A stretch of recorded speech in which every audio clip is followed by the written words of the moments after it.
So at this point, you've pre-assembled your front wall, what I call the mock-up. You're just kind of putting all the panels in place, but nothing's really screwed down, right? So Cooper, show these guys.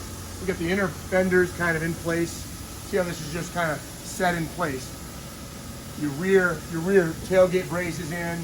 I even mocked up the tailgate, you know, the bumper area a little bit. The side walls are installed and the front wall is installed. The rear surround is basically positioned in place. And here's how you do it. The first thing you do is you take the back of this and you just knock this forward a little bit, either rubber hammer your wrist.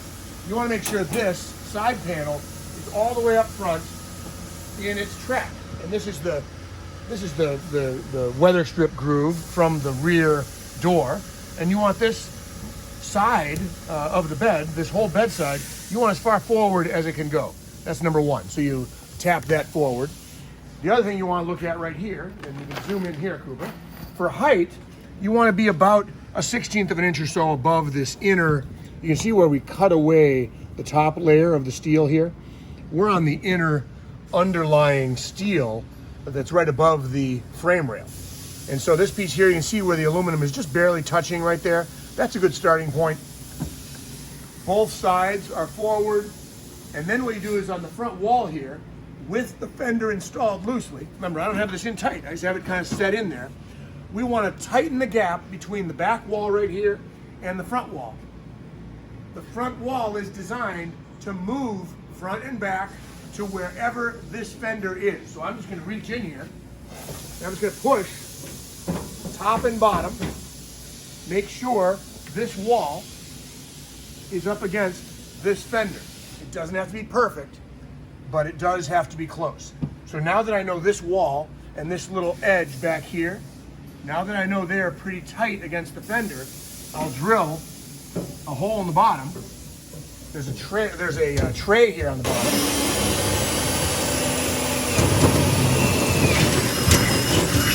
That touch of a little wiggle it takes to get the, and I just put a rivet in there. I already put one on that side. So you squeeze the rear bed. This is pretty fixed, right? You can't really go anywhere with this. This moves, this doesn't. So when this was in place, I put one rivet here to anchor it, anchored this, push this toward the rear to tighten it up. Then I anchor the bottom of the front wall. I'm gonna pull these rivets right now with my Harbor Freight rivet gun. 18 and then inch. I'll know these are gonna be pulled up, by the way. You know, these rivets,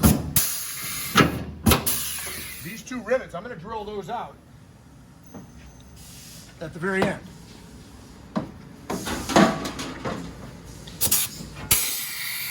This out, my usual little jam here. Get it in place. So there's your final. I love all these little nooks and crannies where you can just stuff your tools in. So now we've got the front wall anchored at the bottom. We know we haven't sealed it off yet. We've got it where it belongs. We've got the sides where they belong. And now we can remove these fenders and focus on mounting the front part of the bed, which is the rear surround in the window. You'll notice I actually put the window on ahead of time to reinforce this whole rear surround to make it easier. So we're going to screw this thing together, mock it up, make sure we like it. The quarter panels can go on at the very end. But once you install this and you water seal the bottom, the entire vehicle can go outside. You don't need to keep this stuff out of the weather once you've sealed off your cab. And that's about it. If you do get water in here, you can show you this.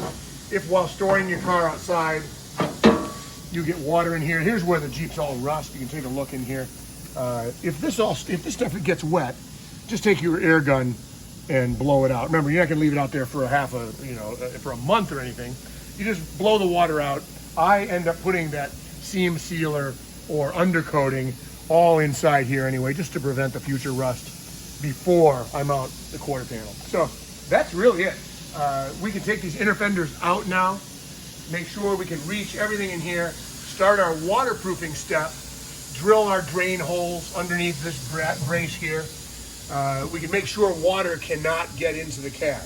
And how I do it without these inner fenders, I just take a hose and I mist some water in there when I'm done, and I check for water entering the cab from down low. That's really it.